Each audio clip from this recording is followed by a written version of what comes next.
Hello everyone, welcome to my another blog. আজকে ফুকেতের last দিন আমাদের, আর আজকে আমাদের বিবাহবার্ষিকী। সেই দিনের একটা টোটাল বাড়িতেই ছিলাম, বাড়িতে বলতে হোটেল রুমে, তারই ব্লগটা শেয়ার করছি। ঘোরার পরে আজকে প্ল্যানই করেছিলাম কোথাও বেরোবো না, জাস্ট লেজি ভাবে দিনটা কাটাবো। কলকাতায় থাকলে হয়তো অনেকেই করে থাকেন স্টেকেশন সেই টাইপের, আর ঘোরার কিছু নেই সেরকম, কারণ এই সিজনে আমরা ফিফি ওইসব ট্যুর করবো না, কোনো আইল্যান্ড হপিংই করবো না, মনসুনে না করাই বেস্ট। আমরা আগেও যতবার এসেছি এখানকার লোকাল লোকেরাই বারণ করে দিয়েছিল ফিফি এই সিজনে করবেন না। এই হোটেলটা কোরা বিচ রিসর্ট, রিদ্ধি বুক করেছে অনলাইন।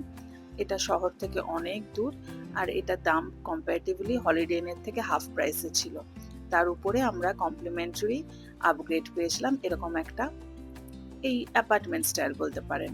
কলকাতা থেকে আমি চা অলওয়েজ ক্যারি করি, ওই টাটা টি গোল্ড। এটা ফ্যানিংস আর অ্যাসাম সিটিসিটা মিক্সড, তাই আমার এই ফ্লেভার কালার থাকে। ঋদ্ধিও ভালোবাসে, আমাদেরও সেট হয়ে গেছে। চাটা সকালে বানিয়ে নিই। আমি জেনারেলি এখন লিকার কফি খাচ্ছি সকালে, just without milk and sugar, but আজকে স্পেশাল ডে, একটু চা খাবো। আর ওয়েদারটাও বর্ষা, গরম তো ধরতে পারিনি, পড়ে গেছে চাটা। আমি লন্ডনে এয়ারবিএনবি করেছিলাম, ইউরোপে অনেক জায়গা করেছি, কিন্তু এখন এই থাইল্যান্ডে এসে এয়ারবিএনবি করিনি। এই 3-4 দিনের জন্য এসে আর রান্নাবাড়ি খাটনিটা নেব না, একটু রিল্যাক্স করতে এসেছি। কিন্তু আমি বাইরে 14-15 দিনের ট্যুর হলে এয়ারবিএনবি প্রেফার করি। ঘুম থেকে উঠে একটু ডে কেয়ারটা করে নেব, ভালো করে ফেস ওয়াশ দিয়ে ভালো করে একটু সানস্ক্রিন মেখে নেবো। এখানে তো সানস্ক্রিন থাইল্যান্ডে মাস্ট। রম্যান্ডের আমি টিন্ট খুব ভালোবাসি, কিন্তু এটা রিঅ্যাপ্লাই করতে হয়, আমার কোনো অসুবিধা হয় না। ব্রেকফাস্ট খাবো, তারপরে হয়তো রিঅ্যাপ্লাই করবো। রিঅ্যাপ্লাই করাটাই বেস্ট। যে কোনো কসমেটিক্স লং স্টে একদমই স্কিনের পক্ষে আর গ্ল্যান্ডসের এন্ডোক্রিনের পক্ষে ভালো না।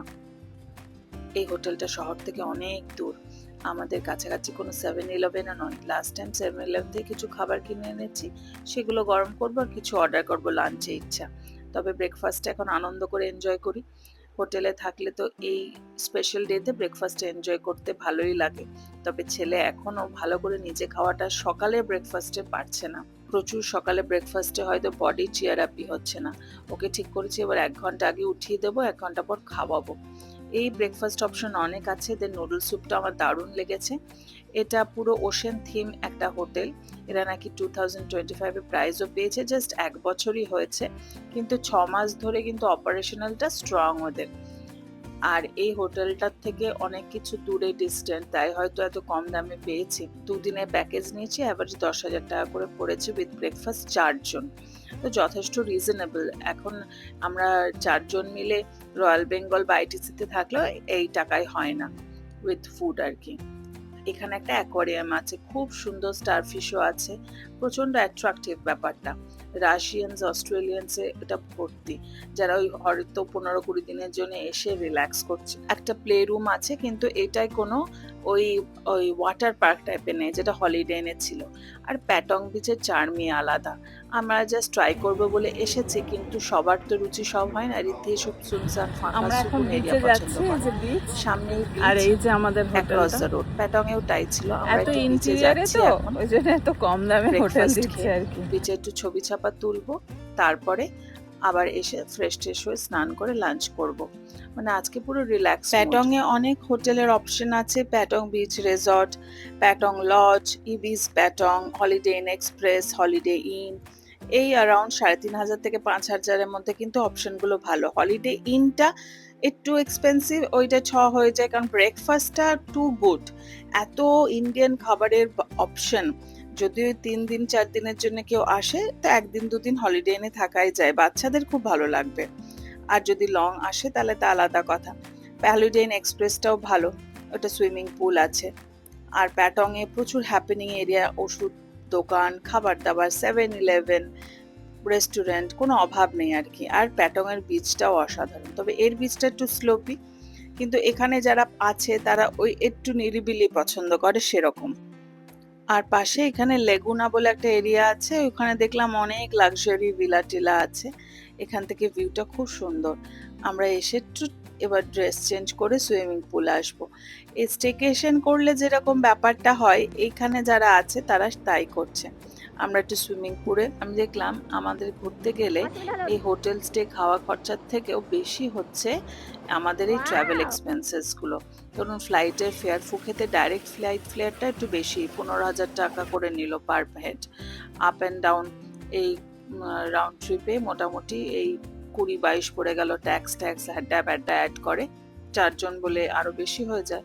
ফিরে এসে এই আমি কিছু 7-Eleven থেকে কিনেছিলাম আর কিছু অর্ডার করেছিলাম। 7-Eleven কিন্তু ভালো খাবার পাওয়া যায়। এরা এখানে ভেতরে ক্রকারিজ আর ওই কাটলারিজ দিয়ে রেখে দিয়েছিল, জাস্ট এয়ারবিএনবিতে যেগুলো করে। ইনবিল্ট রান্না করা জিনিসপত্র ছিল, রান্না করা শুধু আমি করিনি একদিনের জন্য, নাহলে 7-Eleven থেকে কাঁচা শাকসবজি বিক্সি থেকে কিনে করাই যায়। ওরা খুব সুন্দর করে ঘরটা সাজিয়ে দিয়েছে। যেটা বলছিলাম, গ্র্যাবের খরচাও আছে। এবার এখান থেকে ওখান গেলাম, মিনিমাম ওই 1000 ভাট করে হচ্ছে, 800 হচ্ছে কখনো। তো এই এক্সপেন্সগুলো বিদেশে ঘুরতে এলে ট্রাভেল এক্সপেন্সগুলো আমার মনে হয় হোটেল থেকেও বেশি। সন্ধেবেলায় আরেক কাপ চা, ওয়েদারটা যথেষ্ট বৃষ্টি বর্ষা, আমি তো চা নিয়েই আসি, যেটা বললাম ভালো করে চা বানিয়েছি। যে যার নিজস্ব ব্যাংক অ্যাকাউন্ট থেকে ফরেক্স কাট করা যায়, সেই ট্রাভেলে ফরেক্স কাট করে নিয়ে টাকা ধরে ওখানে আসা যায়। আর কিছু ক্যাশ ক্যারি করতেই হবে থাইল্যান্ডে। ফুকেতে শপিং আমার অত ভালো লাগেনি, আমার কোহ সামুইয়ের শপিং দারুণ লেগেছে।